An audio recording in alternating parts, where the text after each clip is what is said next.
Hello everyone. देखिए, हाल ही में अभी नीति आयोग ने अपनी एक इंडेक्स निकाली है जिसको बोलते हैं एसडीजी इंडिया इंडेक्स।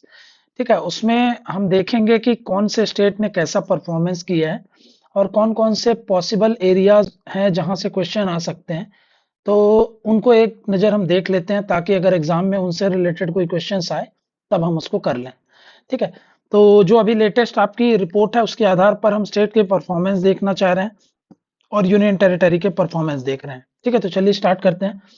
तो यहाँ पे आप देखेंगे ये जो अभी लेटेस्ट रिपोर्ट आई है वो है आपकी 2023-24 की। और ये जो 2023 की 24 की रिपोर्ट है, ये कौन सा वर्जन है? ये चौथा वर्जन है। तो ये देख सकते हो, पहली रिपोर्ट आई थी 2018 में, दूसरी आई है 2019-20 में, तीसरी आई थी 2020-21 में और अभी चौथी आई है 2023-24 में। तो 2023-24 में जो हमारा स्कोर रहा है वो 71। इसको याद रखेंगे, कहीं ना कहीं ये आपके एग्जाम में आएगा। फिर आप देख सकते हो यहाँ पे 2018 में हमारा क्या था, 57 स्कोर था। 57 से हम 60 पे गए थे, 60 से 66 गए थे और देन उसके बाद आप देख सकते हो 71। एज पर लेटेस्ट रिपोर्ट हमारा क्या है, हमारा है 71। अब ये जो रिपोर्ट है उसमें हम लोगों ने 16 गोल्स कवर किए हैं, 70 टारगेट्स किए हैं और 113 इंडिकेटर्स, इनको लेकर के ये रिपोर्ट बनाई गई है। और उसके आधार पे आप देखेंगे तो अलग अलग स्टेट ने अलग अलग तरीके से परफॉर्म किया है। तो इस पॉइंट को याद रखेंगे यहाँ पे, ये सारे पॉइंट्स जो अगर याद हो जाते हैं तो ठीक है, नहीं तो कोई ज्यादा उस पर परेशान होने की जरूरत नहीं। यहाँ पे आप देख सकते हैं, ये आपको याद होना चाहिए कि 71 है हमारा नेशनल स्कोर 2023-24 के लिए। इस हिसाब से अगर आप देखोगे तो जो मिनिमम गया है वो है 57 स्कोर स्टेट के लिए, है ना। स्टेट के लिए मिनिमम है 77, जो कि आपका क्या है आपके पास यहाँ पे बिहार के लिए गया है। 79 गया है दो स्टेट्स को, वो है आपका केरला और दूसरा है आपका उत्तराखंड। ठीक है, तो यहाँ पे आप देख सकते हो, यहाँ पे हम देख ले ये स्कोर के रैंकिंग है। मैक्सिमम गया है 79, दो स्टेट के हैं, उत्तराखंड और केरला का।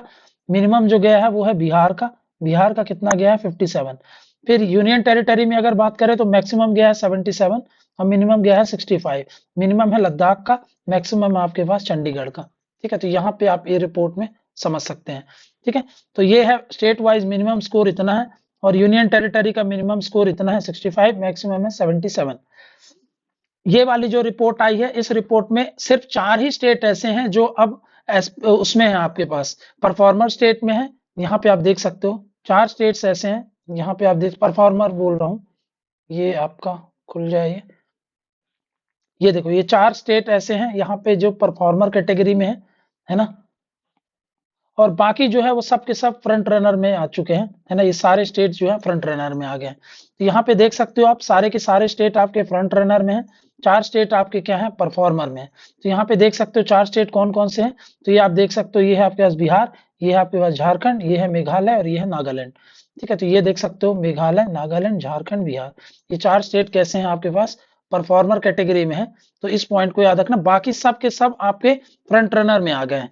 पिछले रिपोर्ट से इस बार अगर हम बात करें तो पिछले बार 22 स्टेट और यूनियन टेरिटरीज मिला करके किसमें थे, फ्रंट रनर में थे। इस बार 10 और ऐड हो चुके हैं, तो टोटल कितने हो गए, 32।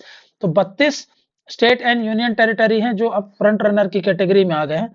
फ्रंट रनर कैटेगरी कब होती है, जब 65 से लेकर के 99 तक का स्कोर होता है ना। यहाँ पे आप देख सकते हैं 4 कैटेगरी बनाया जाता है नीति आयोग के द्वारा।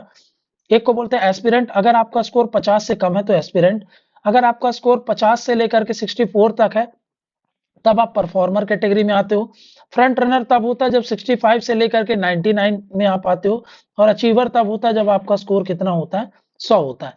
तो अभी तक कोई भी स्टेट अचीवर की कैटेगरी में नहीं आया है। लगभग सारे स्टेट किसमें है, फ्रंट रनर में है। बस 4 स्टेट किसमें है, आपके परफॉर्मर में है। और एस्पिरेंट में अभी कोई भी स्टेट नहीं है। ठीक है, सबसे टॉप स्टेट जो इस बार रहा है वो है आपके पास उत्तराखंड और केरला, है ना। सबसे टॉप यूनियन टेरिटरी जो रही है वो है चंडीगढ़। अगर लोवेस्ट की बात करें तो यहाँ पे बिहार हो गया और यहाँ पे कौन हो जाएगा, आपका लद्दाख हो गया। सबसे ज्यादा इंक्रीज किस गोल में देखने को मिलता है, हाईएस्ट इंक्रीज जो है वो गोल नंबर 13 में है आपका, क्लाइमेट एक्शन से जो डील करता है। और उसके बाद है आपके पास गोल नंबर 1 जो कि पॉवर्टी से डील करता है। ठीक है, तो ये 10 नए ऐसे टेरिटरीज, यूनियन टेरिटरीज और स्टेट्स ऐसे हैं जो परफॉर्मर की कैटेगरी से अब फ्रंट रनर की तरफ आ गए हैं, है ना। ये 10 स्टेट के नाम यहाँ पे लिखे हुए हैं, है ना। तो ये बात याद रख लेना, सबसे ज्यादा गेन जो मिला है 2018 से अभी तक सबसे अच्छा परफॉर्म किया है वो है आपके पास उत्तर प्रदेश, है ना, ये बात याद रखना। सबसे 2018 से टॉप गेनर अभी तक जो हुए हैं वो आपके कौन से हैं, उत्तर प्रदेश। फिर इसके बाद यहाँ पे आप देख सकते हो ये है एसडीजी के ये आपके पास पूरे अलग अलग साल में लिख दिया है, अलग अलग साल में क्या क्या स्कोर रहे हैं। ऊपर वाला जो स्कोर है वो लेटेस्ट स्कोर है। बस इसमें अब इतना याद रख लो, सबसे ज्यादा स्कोर हमारा किस में है, सबसे हाईएस्ट स्कोर है हमारा किस पे, 96 में, है ना। 96 स्कोर मतलब गोल नंबर 7, जो कि काहे से डील करता है, अफोर्डेबल एंड क्लीन एनर्जी से डील करता है। तो इस चीज को याद रखेंगे आप, है ना, अफोर्डेबल एंड क्लीन एनर्जी से डील करता है, ये आपका गोल नंबर 7 है। इसमें सबसे हाईएस्ट स्कोर है। सबसे लोवेस्ट स्कोर अगर आप देखोगे तो एक ही कैटेगरी ऐसी है जिसमें हम अभी भी एस्पिरेंट कैटेगरी में है, वो है जेंडर इक्वालिटी, है ना। आज भी हमारे यहाँ जेंडर इनइक्वालिटी बहुत ज्यादा है, तो इसलिए आप देख सकते हो इसमें एक ही ऐसा चीज है जिसमें हम काहे में है, एस्पिरेंट कैटेगरी में। बाकी सब में या तो हम परफॉर्मर हैं या तो फ्रंट रनर है, और किसी में भी हम अचीवर नहीं हो पाए हैं अभी।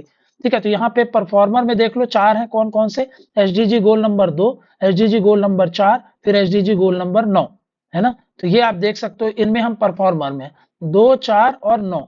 2 काहे से डील करता है, हंगर से, 4 काहे से डील करता है, जेंडर इक्वालिटी से, और 9 काहे से डील करता है आपका इंडस्ट्री इनोवेशन इंफ्रास्ट्रक्चर, है ना, इससे डील करता है। तो एक में हम काहे में है, एक में हम एस्पिरेंट में, 3 में हम काहे में, परफॉर्मर में। ये हो गया परफॉर्मर, ये हो गया परफॉर्मर, ये हो गया परफॉर्मर। ठीक है, बाकी सब में अब हम काहे में आ गए, फ्रंट रनर में आ गए। तो बस इतने पॉइंट याद रख लेना, इतना मोर देन सफिशियंट है। और हाईएस्ट स्कोर ये याद रख लेना, लोवेस्ट इसमें है। ठीक है, इस चीज को याद रखेंगे।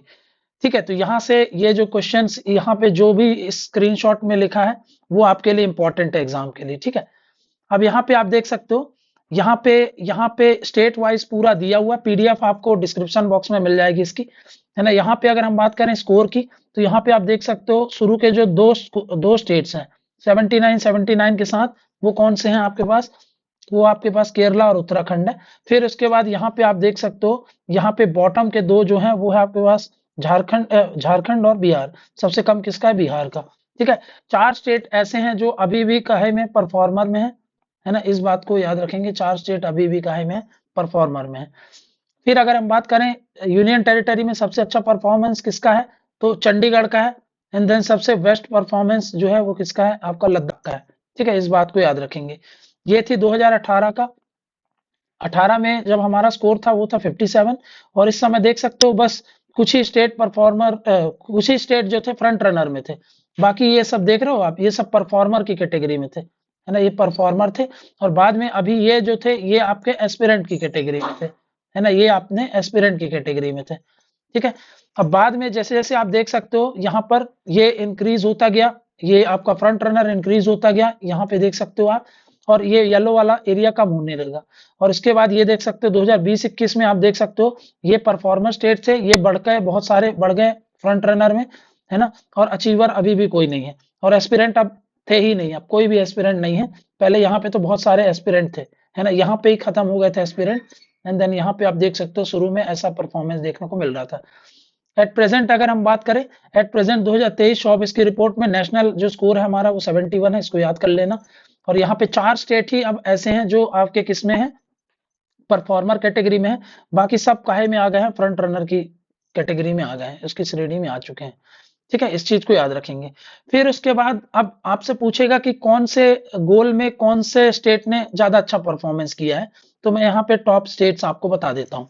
ठीक है, अगर हम बात करें गोल नंबर 1 जो कि पॉवर्टी से डील करता है, तो ऐसे याद करो, तमिलनाडु में कोई भी गरीब नहीं है, मतलब वहां पे गरीबी नहीं है। अब तमिलनाडु में कोई गरीब नहीं, यहाँ पे कोई गरीब नहीं है, तो यहाँ पे क्या होगा, केरला में यहाँ पे कोई भी भुखमरी से नहीं मरेंगे, है ना, मतलब यहाँ पे कोई भी, यहाँ पे जीरो हंगर है। तो जीरो हंगर कहाँ है, केरला में है। ठीक है, फिर इसके बाद गुड हेल्थ एंड वेलबींग, आपका हेल्थ एंड वेलबींग सबसे अच्छा कहाँ पे देखने को मिलता है, गुजरातियों का। तो यहाँ पे आप देख सकते हो गुड हेल्थ एंड वेलबींग आपका कहाँ मिलेगा, गुजरात में मिलेगा। अब एजुकेशन, एजुकेशन से सुनकर के क्या नाम आता है, सबसे अच्छा लिटरेसी वगैरह कहाँ है, केरला में। तो केरला अगेन यहाँ पे आ गया।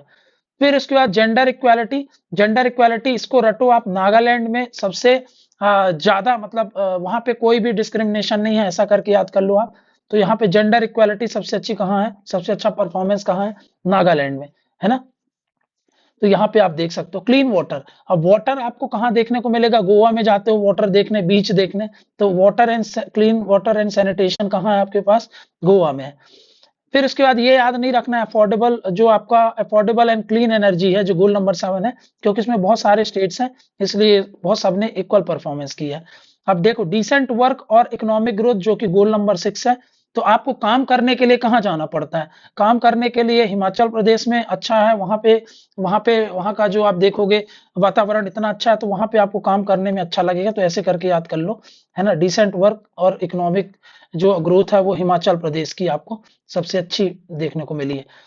फिर उसके बाद goal number 9, industry innovation and infrastructure.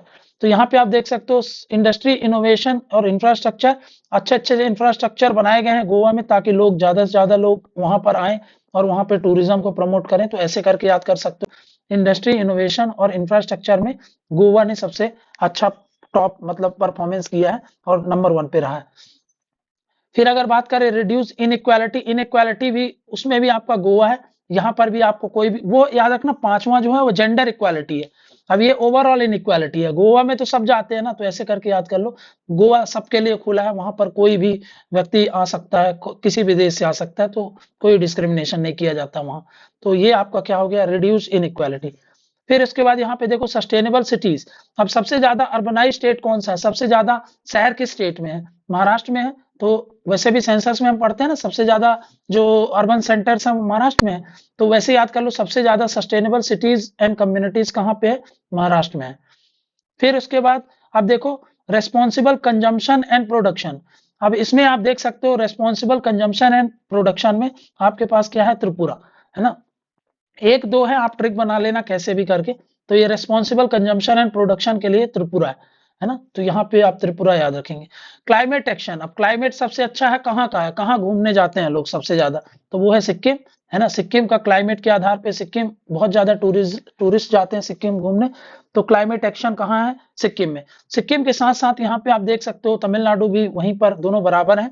तो तमिलनाडु ने क्लाइमेट एक्शन प्लान लाया था अपने स्टेट के लिए, है ना, कुछ साल पहले, और उसके कारण यहाँ पे आप देख सकते हो काफी अच्छा परफॉर्मेंस किया है, और यहाँ पर आप देख सकते हो ये आज टॉप पे है। ठीक है, तो ये सिक्किम और तमिलनाडु आप देख सकते हो क्लाइमेट एक्शन के लिए। और लाइफ बिलो वाटर, यहाँ पे लाइफ बिलो वाटर क्या होता है? पानी के नीचे क्या है? मच्छी, मच्छी से क्या है? मच्छी भात, मच्छी भात मतलब वेस्ट बंगाल। ठीक है, तो यहाँ से आप याद कर सकते हो इसको, लाइफ बिलो वाटर, उसके लिए कौन सा है हमारे पास? वेस्ट बंगाल है। ठीक है, तो ऐसे करके आप ये स्टेट्स का पढ़ सकते हो।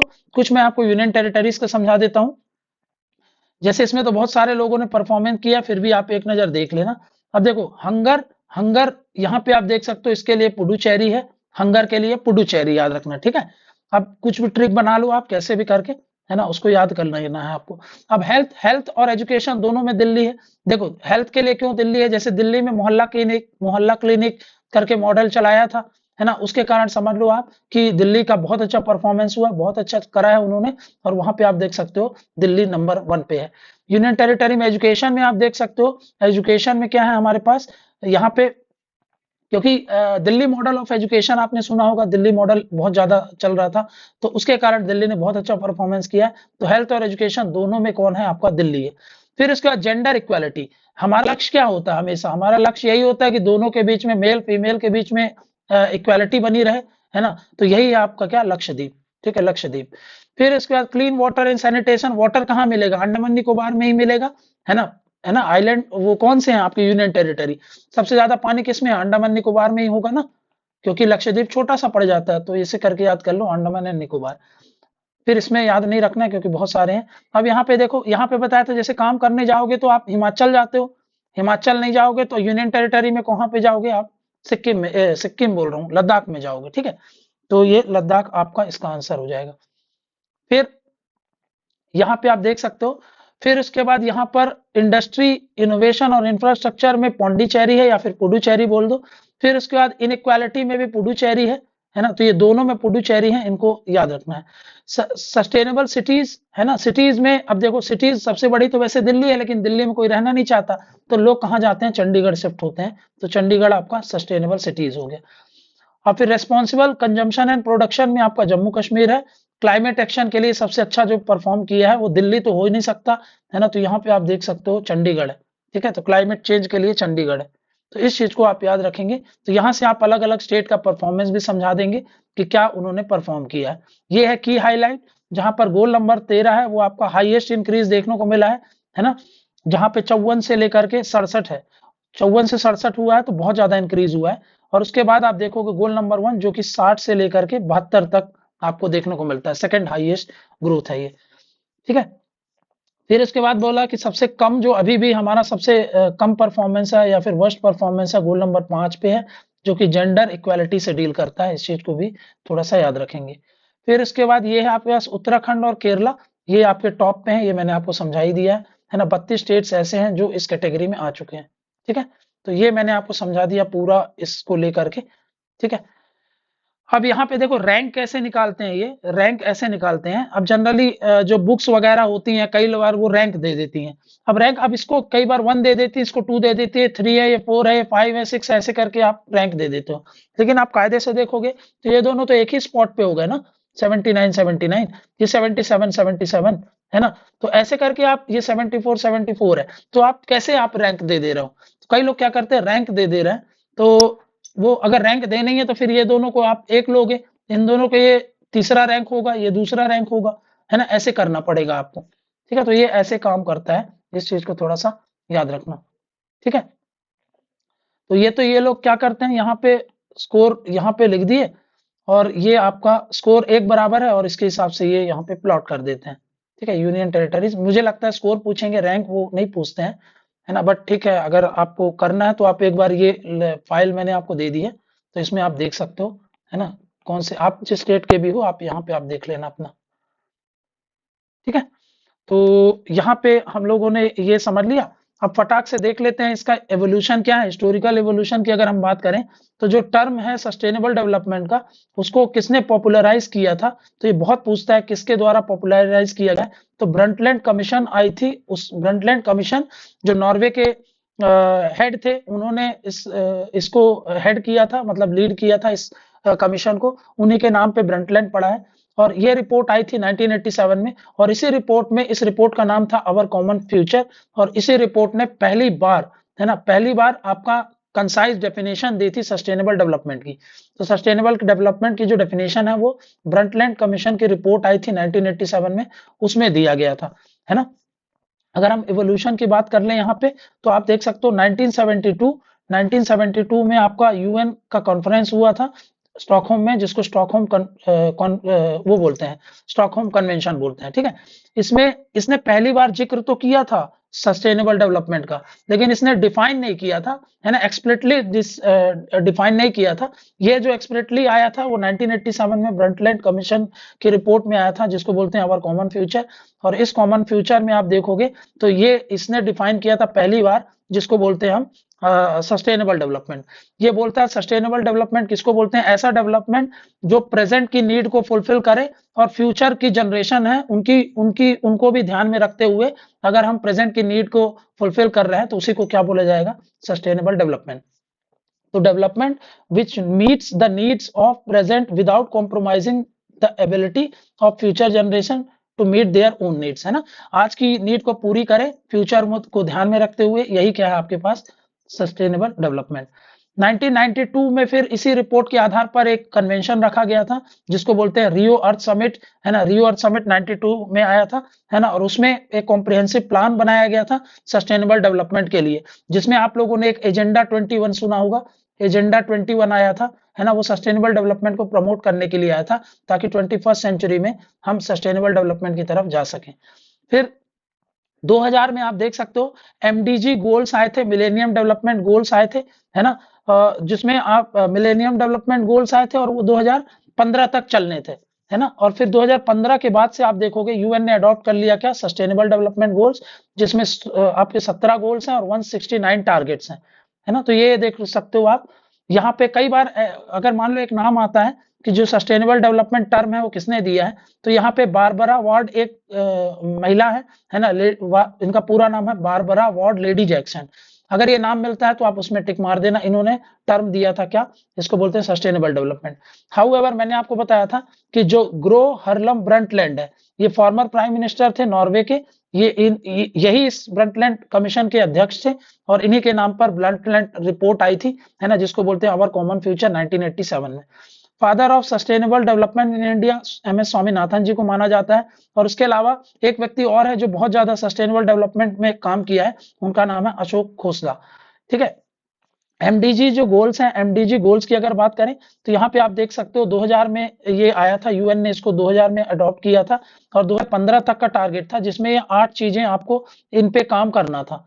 ठीक है, 8 चीजों पे काम करना था, और ये 2015 तक चल रहा था। तो यहाँ से देख सो, ये है 2015 तक ये है, और 2015 से अब 2030 तक अचीव करना है ना, 2030 तक। तो यहाँ पे मिलेनियम डेवलपमेंट गोल्स थे, और यहाँ पे आप देख सकते हो ये है सस्टेनेबल डेवलपमेंट गोल्स, है ना। ये सस्टेनेबल डेवलपमेंट गोल्स में आपको मैंने बता दिया 17 गोल है, 169 टारगेट है। इसमें कितने थे आपके पास, 8 गोल्स थे, है ना। यहाँ पे आप देख सकते हो 8 ग्लोबल चैलेंज है, उसको इरेडिकेट करने की बात करी गई थी, जैसे कि पॉवर्टी हंगर को खत्म करना, यूनिवर्सल प्राइमरी एजुकेशन को अचीव करना, है ना, जेंडर इक्वालिटी को प्रमोट करना, वुमेन को एम्पावर करना, चाइल्ड मोर्टेलिटी को कम करना, फिर उसके बाद मैटरनल हेल्थ को इंप्रूव करना, एचआईवी एड्स मलेरिया और डिसीज अदर डिसीज को क्या करना, खत्म करना या फिर उनसे लड़ना, एनवायरनमेंट में सस्टेनेबिलिटी लाना, और एक ग्लोबल पार्टनरशिप डेवलप करना, जो कि क्या है आपके पास, ये आपका 8वां गोल था। तो इस तरीके से पूरा गोल था। अब उसके बाद आप देख सकते हो 2030 में अडॉप्ट कर लिया गया क्या, एसडीजी। एसडीजी में पहला आपको पता है, ये सारे गोल आपको याद करने पड़ेंगे, है ना। पहला गोल पॉवर्टी है, दूसरा है हंगर नहीं होना चाहिए, जीरो हंगर, फिर तीसरा क्या है आपके पास, हेल्थ, चौथा क्या है एजुकेशन, पांचवा जेंडर इक्वालिटी से डील करता है, छठवां जो है आपके पास क्लीन वाटर एंड सैनिटेशन से डील करता है, सातवां है अफोर्डेबल और जो आपका सस्टेनेबल क्लीन एनर्जी है उससे डील करता है ना। आठवां क्या है, डिसेंट वर्क से और इकोनॉमिक ग्रोथ से डील करता है। नौवां क्या है, इंडस्ट्री है, इनोवेशन और इंफ्रास्ट्रक्चर को अच्छा दुरुस्त करने की बात करते हैं। फिर आपका इनइक्वालिटी को कम करना, रिड्यूस इनइक्वालिटी है। फिर इसके बाद क्या है, सस्टेनेबल सिटीज की बात करता है, गोल नंबर 11। फिर 12 आपका क्या बात करता है, सस्टेनेबल कंजम्पशन एंड प्रोडक्शन की बात करता है, goal number 12। Goal number 13 deal करता है क्लाइमेट एक्शन से, है ना। और चौथा जो 14वां है वो डील करता है आपका लाइफ बिलो वाटर, ये लाइफ बिलो वाटर है। फिर उसके बाद लाइफ ऑन लैंड है 15। 16 क्या बात करता है, पीस, जस्टिस और स्ट्रॉन्ग इंस्टीट्यूशंस, है ना। तो प्रमोट करना है पीस, जस्टिस और स्ट्रॉन्ग इंस्टीट्यूशंस को। और उसके साथ साथ गोल नंबर 17 जो है वो डील करता है आपका काहे से, जिसको बोलते हैं हम पार्टनरशिप, ताकि ग्लोबल पार्टनरशिप हो देशों के बीच में, ताकि इन गोल्स को हम पूरी दुनिया से अचीव कर सके या फिर उनकी जो कमी है उसको खत्म कर सके। तो इस तरीके के ये 17 गोल्स हैं जो आपके एग्जाम में आपको सीधा मैच द फॉलोइंग पूछेगा कि कौन सा गोल किससे डील करता है। तो ये सारे एस्पेक्ट जो है वो आपको ध्यान में रखने हैं, बहुत ही इंपॉर्टेंट एग्जाम के लिए। हर एक गोल आपको याद होना चाहिए, आप ट्रिक बनाओ कुछ भी बनाओ बट इनको याद कर लो, है ना। बस इतना तो पता होना चाहिए कि कौन सा गोल किससे डील करता है। तो ये हमारा एसडीजी का हो गया। अब जो है ये हमारा पार्ट 1 रहा। पार्ट 2 में हम जो मध्य प्रदेश का एसडीजी का परफॉर्मेंस है हम उसको कर लेंगे। तो इस वीडियो में इतना ही रखते हैं। Thank you very much.